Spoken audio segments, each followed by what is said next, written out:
당장 이 집에서 나가거라! 어머님, 제발 용서해 주십시오.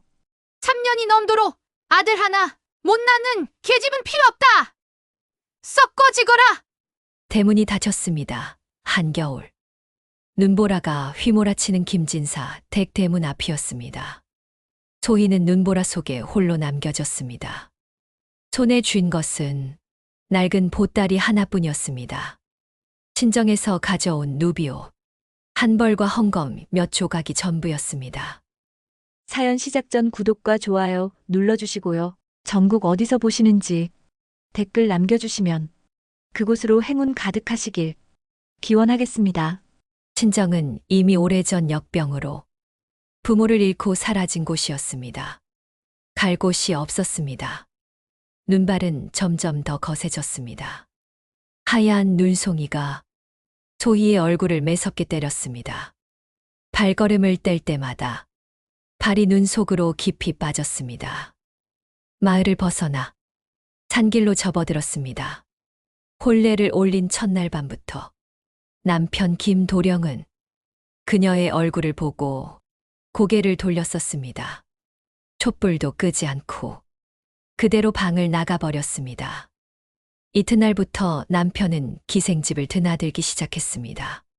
밤마다 술 냄새를 풍기며 새벽에 돌아왔지만 소희의 방에는 단 한 번도 들르지 않았습니다. 시어머니 박씨 부인은 가난한 친정이 못마땅하여 날이 갈수록 며느리를 구박했습니다.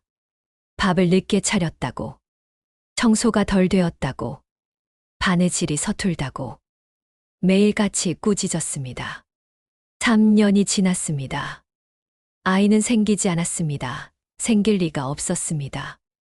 남편은 그녀를 거들떠보지도 않았으니까요. 그런데 오늘 마침내 쫓겨났습니다. 눈은 무릎까지 쌓였습니다. 소희의 치마는 눈에 젖어 무겁게 축 늘어졌습니다. 발은 감각이 없었습니다. 손가락도 얼어붙었습니다. 한 걸음, 또 한 걸음 걸었습니다.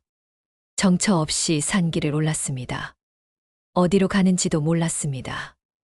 그냥 걸었습니다. 해가 저물기 시작했습니다. 하늘은 회색빛으로 변했습니다. 바람은 더욱 매서워졌습니다. 소희의 몸이 휘청거렸습니다. 눈앞이 흐려졌습니다. 귀에서 윙윙 소리가 났습니다. 다리에 힘이 풀렸습니다. 퍽. 소희는 눈 속에 고꾸라졌습니다. 일어나려 했으나 몸이 말을 듣지 않았습니다. 눈을 감았습니다. 이대로 죽는 것도 나쁘지 않다는 생각이 들었습니다. 더 이상 구박받지 않아도 되고 천대받지 않아도 되니까요. 의식이 흐릿해졌습니다. 그때 늙은 남자의 목소리가 들렸습니다. 소희는 누군가의 등에 엎였습니다. 따뜻한 온기가 느껴졌습니다. 그리고 정신을 잃었습니다. 눈을 떴을 때 낯선 천장이 보였습니다. 낡았지만 깨끗한 초가집이었습니다. 아궁이에서 불이 타오르고 있었습니다. 따뜻했습니다. 몸에 두툼한 이불이 덮여 있었습니다. 고개를 돌리자 백발의 할머니가 앉아 있었습니다. 주름진 얼굴에 자애로운 미소를 띠고 있었습니다. 산소 깊은 곳이라고 했습니다. 나무를 하러 간 영감이 소희를 발견했다고 했습니다. 할머니가 따뜻한 미역국을 떠다 주었습니다. 소희는 숟가락을 들었습니다. 손이 떨렸습니다. 국물을 한 모금 마셨습니다. 눈물이 났습니다. 이렇게 따뜻한 밥을 받아본 게 얼마만인지 모르겠었습니다. 소희는 그만 울음을 터뜨렸습니다. 할머니가 등을 토닥이며 물었습니다. 소희는 자신의 사연을 털어놓았습니다. 못생긴 얼굴 때문에 남편에게 외면당한 일, 시어머니에게 구박받은 일, 아이를 낳지 못해 쫓겨난 일까지 모두 말했습니다. 할머니의 눈에 눈물이 고였습니다. 그때 문이 열리며 백발의 노인이 들어왔습니다. 지게에 나무를 가득 쥐고 있었습니다. 할머니가 남편에게 소희의 이야기를 전했습니다. 노인의 얼굴이 붉게 달아올랐습니다. 분노했습니다. 그러나 곧 한숨을 쉬었습니다. 며칠이 지났습니다. 소희의 몸은 회복되었습니다. 노인 부부는 그녀를 정성껏 돌봤습니다. 매일 따뜻한 밥을 지어주고 약초를 다려 주었습니다. 소희는 집안일을 거들었습니다. 청소를 하고 빨래를 했습니다. 노인 부부를 도왔습니다. 노인이 물었습니다. 앞으로 어찌할 생각이냐고. 소희는 고개를 숙였습니다. 갈 곳이 없다고. 친정도 없고 의지할 곳도 없다고 말했습니다. 할머니가 제안했습니다. 여기서 함께 지내는 게 어떻겠냐고. 소희는 망설였습니다. 폐만 끼칠 것 같다고 했습니다. 노인 부부는 고개를 저었습니다. 둘이 늙어서 외로웠는데 소희가 있으니 집안이 환해졌다고 했습니다. 그리고 할머니가 가르쳐 줄 게 있다고 했습니다. 다음 날부터 할머니는 소희에게 음식 만드는 법을 가르치기 시작했습니다. 이 산에는 좋은 약초와 나물이 많다고 했습니다. 그리고 맑은 샘물도 있다고 했습니다. 이걸로 장을 담그면 세상 어디에도 없는 맛이 난다고 했습니다. 할머니는 된장 담그는 법부터 가르쳤습니다. 먼저 콩을 잘 삶아야 한다고 했습니다.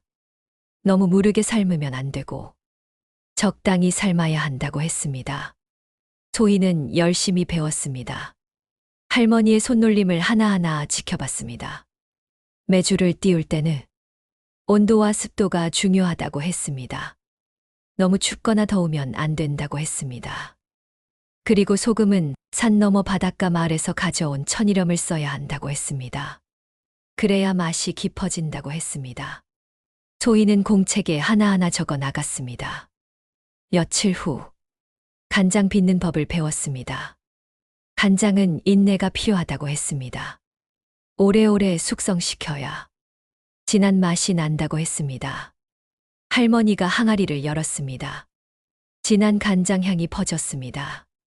10년을 묵힌 것이라고 했습니다. 소희가 간장을 맛봤습니다. 혀끝에서 깊고 그윽한 맛이 퍼졌습니다. 감칠맛이 입안 가득 맴돌았습니다. 할머니는 정성을 들이면 음식이 그 마음을 알아준다고 말했습니다. 그 다음은 매실장아찌였습니다. 매실은 망종 전에 딴 것이 제일 좋다고 했습니다. 너무 익으면 안 되고 푸를 때 따야 한다고 했습니다. 할머니는 매실을 다듬는 법, 설탕과 소금의 비율, 숙성 기간까지 세세히 알려주었습니다. 그리고 비밀이 하나 더 있다고 했습니다. 바로 이 산에서 나는 야생꿀을 넣는 것이라고 했습니다. 그러면 맛이 한층 더 깊어진다고 했습니다. 소희는 눈을 반짝였습니다. 처음으로 무언가에 빠져드는 기분이었습니다. 시어머니 댁에서는 늘 꾸중만 들었습니다. 뭘 해도 잘못이었습니다. 그런데 여기서는 달랐습니다. 할머니는 칭찬을 아끼지 않았습니다. 소희는 웃었습니다.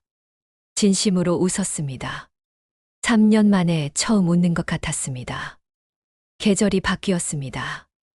봄이 왔습니다. 산에는 온갖 나물이 돋아났습니다. 할머니와 소희는 매일 산으로 나물을 캐러 갔습니다. 냉이, 달래뿐 아니라 다양한 나물 캐는 법, 다듬는 법, 요리하는 법을 하나하나 익혀갔습니다. 여름이 왔습니다. 할머니가 제안했습니다. 이제 본격적으로 장사를 해보는 게 어떻겠냐고. 소희가 만든 음식이 이렇게 맛있는데 장터에 내다 팔면 사람들이 좋아할 것이라고 했습니다. 소희는 망설였습니다. 자신이 만든 음식을 돈을 받고 판다는 게 낯설었습니다. 그러나 노인 부부의 격려에 용기를 냈습니다. 다음 장날, 소희는 작은 보자기에 장아찌와 된장을 담아 장터로 갔습니다. 장터는 사람들로 북적였습니다. 온갖 물건을 파는 상인들의 호객 소리가 요란했습니다. 소희는 구석진 자리에 자리를 폈습니다. 떨리는 손으로 장아찌 항아리를 열었습니다. 작은 목소리로 외쳤습니다. 그러나 아무도 거들떠보지 않았습니다. 1시간이 지났습니다. 2시간이 지났습니다. 아무것도 팔리지 않았습니다. 소희는 낙심했습니다. 그때 중년 부인 하나가 코를 킁킁거리며 다가왔습니다. 매실장아찌 향이 나는지 물었습니다. 소희가 그렇다고 답했습니다. 맛을 볼 수 있겠냐고 물었습니다. 소희가 작은 접시에 매실장아찌를 담아 주었습니다. 부인이 하나 집어 먹었습니다. 부인의 눈이 휘둥그레졌습니다. 세상에. 이게 무슨 맛이냐며 감탄했습니다. 이렇게 맛있는 장아찌는 처음이라고 했습니다. 부인이 2개를 샀습니다. 첫 손님이었습니다. 그런데 신기한 일이 벌어졌습니다. 사람들이 하나둘 모여들었습니다. 맛을 본 사람들은 하나같이 감탄했습니다. 순식간에 사람들이 몰려들었습니다. 준비한 장아찌가 금세 동이 났습니다. 된장도 팔렸습니다. 간장도 팔렸습니다. 점심때가 되자 가져온 물건이 모두 팔렸습니다. 소희는 믿을 수 없었습니다. 손에 쥔 돈을 보았습니다. 1,000냥이 넘었습니다. 집으로 돌아와 할머니에게 보고했습니다. 다 팔렸다고, 전부 다 팔렸다고 말했습니다. 할머니가 소희를 꼭 안아주었습니다. 그날부터 소희는 매 장날마다 장터에 나갔습니다. 갈수록 손님이 늘었습니다. 소문이 퍼졌습니다. 가을이 왔습니다. 소희는 이제 장터에서 제법 유명해졌습니다. 아침 일찍 나가야 자리를 잡을 수 있었습니다. 어느 날 비단 옷을 입은 여종이 소희에게 다가왔습니다. 박 대감 댁에서 음식을 사고 싶다고 했습니다. 된장, 간장, 장아찌 전부를 말했습니다. 소희는 기뻤습니다. 대감 댁에 납품한다는 것은 큰 영광이었습니다. 며칠 후 소희는 정성껏 만든 음식을 박 대감 댁에 보냈습니다. 일주일 후 다시 여종이 찾아왔습니다. 대감님께서 크게 만족하셨다고 전했습니다. 이런 음식은 처음이라고 하셨다고 했습니다. 앞으로 계속 만들어 달라고 했습니다. 그때부터 소희의 음식은 마을 양반댁으로 퍼져나갔습니다. 김 부잣집, 이진사댁, 정참판댁까지 소문은 점점 더 멀리 퍼졌습니다. 3년이 흘렀습니다. 소희는 이제 제법 돈을 모았습니다. 노인 부부와 함께 행복하게 살았습니다. 어느 가을날, 소희는 장터에 나갔습니다. 늘 하던 대로 자리를 폈습니다. 그런데 옆자리에서 수근거리는 소리가 들렸습니다. 김진사 댁이 완전히 망했다는 얘기였습니다. 소희의 귀가 번쩍 뛰었습니다. 김진사 댁이라니 그곳은 시댁이었습니다.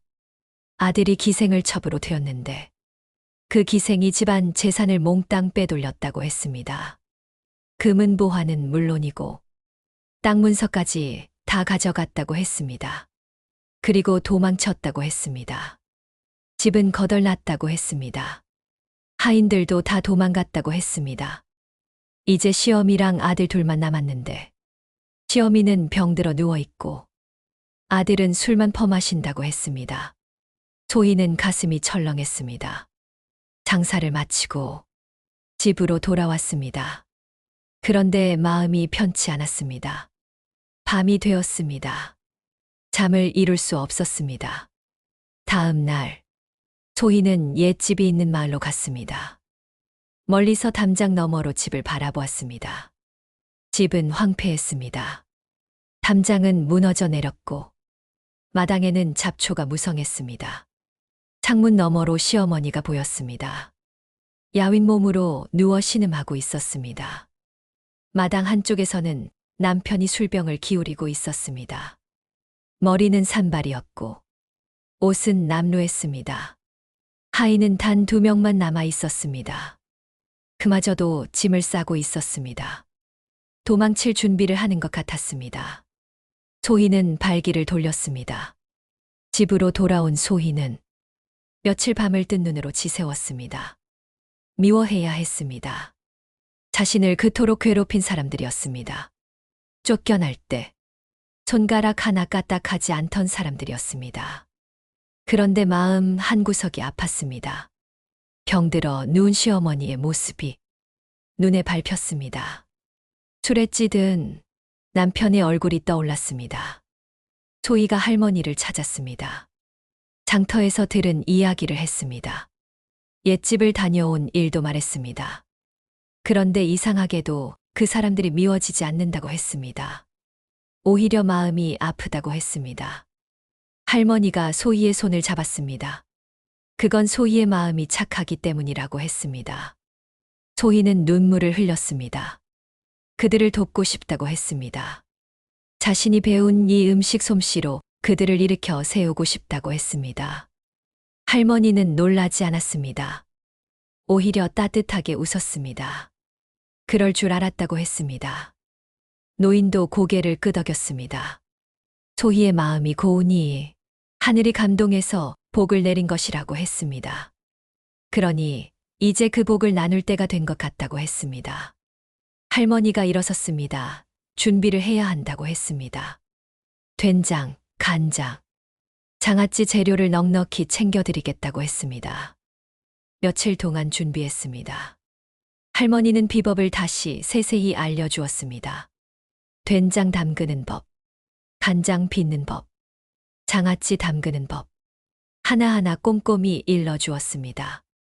정성이 제일 중요하다고 했습니다.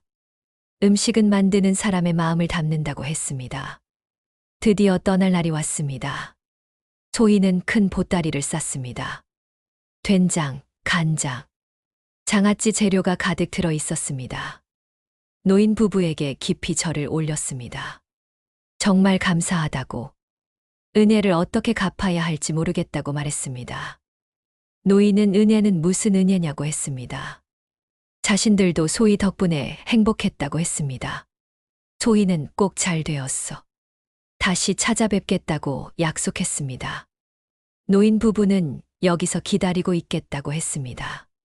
소희는 길을 떠났습니다. 옛집에 도착했습니다. 대문은 삐걱거렸습니다. 마당에는 낙엽이 수북했습니다. 소희는 심호흡을 하고 안으로 들어갔습니다. 방문을 열었습니다. 시어머니가 누워 있었습니다.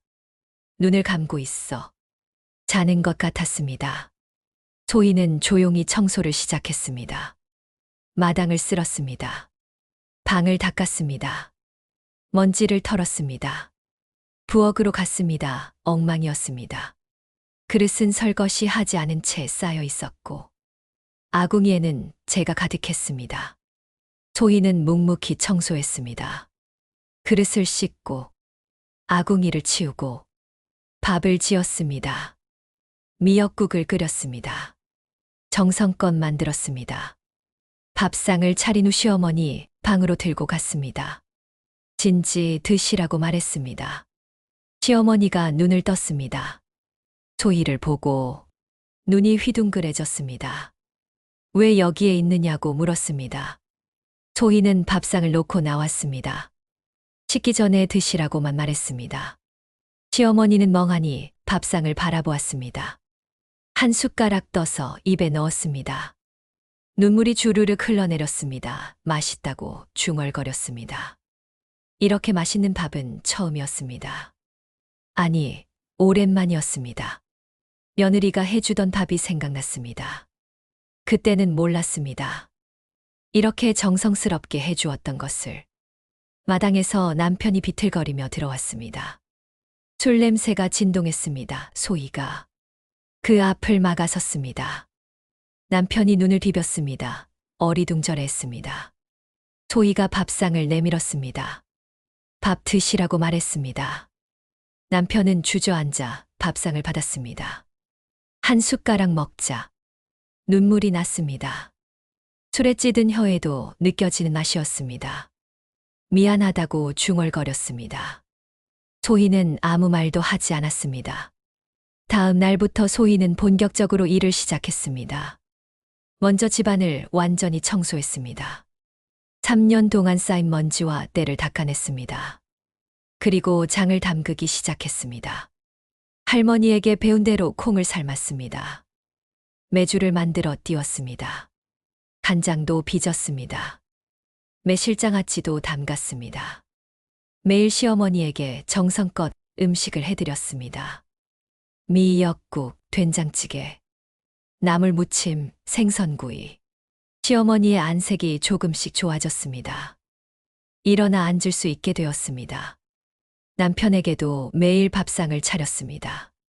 한마디 말도 없이 묵묵히 차렸습니다. 남편은 술을 조금씩 줄였습니다. 밥이 맛있으니 술이 당기지 않았습니다. 한 달이 지났습니다. 소희는 만든 장을 장터에 내다 팔기 시작했습니다. 예전처럼 사람들이 몰려들었습니다. 순식간에 팔렸습니다. 소희는 번 돈으로 쌀을 사고 반찬거리를 샀습니다. 집으로 돌아와 다시 음식을 만들었습니다. 2달이 지났습니다. 소문이 다시 퍼지기 시작했습니다. 김진사 댁에 며느리가 돌아왔다고 했습니다. 쫓겨난 며느리가 돌아와서 집안을 일으키고 있다고 했습니다. 3개월이 지났습니다. 박 대감댁 여종이 다시 찾아왔습니다. 여기 계셨다고 했습니다. 찾았다고 했습니다. 대감님께서 소희의 음식을 다시 찾으신다고 했습니다. 왜 요즘 안 오시냐고 물으셨다고 했습니다. 소희는 죄송하다고 말했습니다. 집안 사정이 있었다고 했습니다. 여종은 괜찮다고 했습니다. 그리고 목소리를 낮췄습니다. 대감님께서 한양에 계신 친척 어르신께 소희 이야기를 하셨다고 했습니다. 그분이 한양 양반가에 소개하고 싶어 하신다고 했습니다. 소희는 놀랐습니다. 한양이라니. 그날 저녁 시어머니가 소희를 불렀습니다. 눈에 눈물이 고였습니다. 미안하다고 했습니다. 정말 미안하다고 했습니다. 자신이 너무 못되게 굴었다고 했습니다. 소희가 이렇게 착한 아이인 줄 몰랐다고. 그때 뭐에 홀린 것 같다고. 미안하다고 하였습니다. 소희는 괜찮다고 말했습니다. 시어머니가 고개를 저었습니다. 괜찮지 않다고 했습니다. 소희를 쫓아낸 것도, 구박한 것도 다 자신의 잘못이라고 했습니다. 시어머니가 소희의 손을 잡았습니다. 용서해 달라고 했습니다. 이 못난 시어미를 용서해 달라고 했습니다. 소희는 고개를 끄덕였습니다. 이미 용서했다고 말했습니다. 시어머니는 고맙다고 했습니다. 정말 고맙다고 했습니다. 남편도 미안하다고 하였습니다. 부인이 제일 아름답다고 했습니다.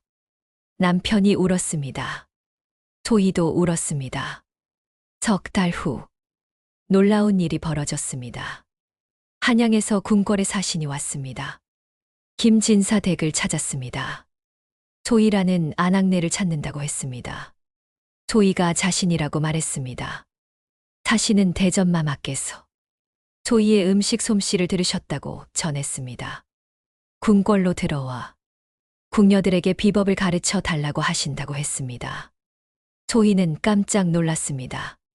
대전마마께서 직접 부르신다는 것이었습니다. 사신은 박 대감을 통해 대전마마께서 소희의 된장과 간장을 맛보셨다고 했습니다. 이런 맛은 처음이라고 하셨다고 했습니다. 소희는 자신 같은 사람이 감히 궁궐에 갈 수 있겠냐고 물었습니다. 사신은 염려 말라고 했습니다. 대전마마의 명이라고 했습니다. 일주일 후 궁녀 3명이 김진사 댁으로 왔습니다. 소희는 그들에게 정성껏 가르쳤습니다. 된장 담그는 법, 간장 빚는 법, 장아찌 담그는 법. 궁녀들은 열심히 배웠습니다. 한 달 후 소희가 만든 된장과 간장이 궁궐로 올라갔습니다. 대전마마께서 크게 만족하셨습니다. 상금을 내리셨습니다. 김진사 댁은 다시 일어섰습니다. 소희의 음식은 날로 유명해졌습니다. 한양의 양반댁에서 주문이 쇄도했습니다. 돈이 들어와서 집을 수리하였습니다. 하인들도 다시 돌아왔습니다. 1년이 지났습니다. 김진사 댁은 완전히 회복되었습니다. 아니, 전보다 더 부유해졌습니다. 시어머니는 건강을 되찾았습니다. 남편은 술을 끊고 소희를 진심으로 아내로 대했습니다. 그리고 신기한 일이 벌어졌습니다. 소희의 얼굴이 점점 밝아졌습니다. 웃음이 늘어나자 미소가 아름다워졌습니다. 사람들이 말하기 시작했습니다. 김진사댁 며느리가 참 예쁘게 생겼다고 했습니다. 처음 봤을 때는 못생겼다고 생각했는데 지금 보니 정말 아름답다고 했습니다. 얼굴은 변하지 않았습니다. 그러나 마음이 변하니 얼굴도 달라 보였습니다. 사랑받으니 얼굴이 환해졌습니다. 행복하니 얼굴이 빛났습니다. 이듬해 봄, 소희는 임신했습니다. 시어머니가 기뻐 어쩔 줄 몰랐습니다. 남편도 소희를 극진히 모셨습니다. 10달 후, 소희는 건강한 아들을 낳았습니다. 시어머니가 아이를 안고 눈물을 흘렸습니다. 고맙다고 했습니다. 정말 고맙다고 했습니다. 온 집안이 기뻤습니다. 하인들도 축하했습니다. 마을 사람들도 기뻐했습니다. 소희는 산속 깊은 곳, 노인 부부를 찾아갔습니다. 아이를 안고 갔습니다. 노인 부부가 반갑게 맞았습니다. 할머니가 아이를 안았습니다. 참 예쁘게 생겼다고 했습니다. 꼭 엄마 닮았다고 했습니다. 소희는 할머니, 할아버지 덕분이라고 말했습니다. 은혜를 잊지 않겠다고 했습니다. 노인은 무슨 은혜를 바라겠냐고 했습니다. 소희가 행복하니 자신들도 행복하다고 했습니다. 노인이 소희의 어깨를 토닥였습니다. 소희는 처음부터 복을 가지고 있었다고 했습니다. 다만 때가 안 됐을 뿐이라고 했습니다. 할머니도 고개를 끄덕였습니다. 소희 같은 착한 사람에게 복이 오는 게 당연하다고 했습니다. 소희는 눈물을 흘렸습니다. 기쁜 눈물이었습니다. 집으로 돌아왔습니다. 시어머니와 남편이 기다리고 있었습니다. 소희는 창밖을 바라보았습니다. 저 멀리 산이 보였습니다. 노인 부부가 살고 있는 산이었습니다. 감사했습니다. 모든 것에 감사했습니다. 쫓겨났던 그날도 이제는 감사했습니다. 그 일이 없었다면 노인 부부를 만나지 못했을 것이고 음식 만드는 법도 배우지 못했을 것이니까요. 고난이 있었기에 지금의 행복이 있었습니다. 소희는 미소 지었습니다. 마당에는 봄꽃이 피어나고 있었습니다. 따뜻한 바람이 불었습니다.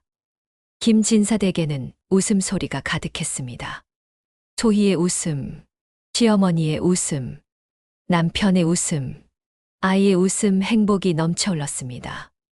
그리고 그 행복은 소희의 착한 마음이 만들어낸 것이었습니다.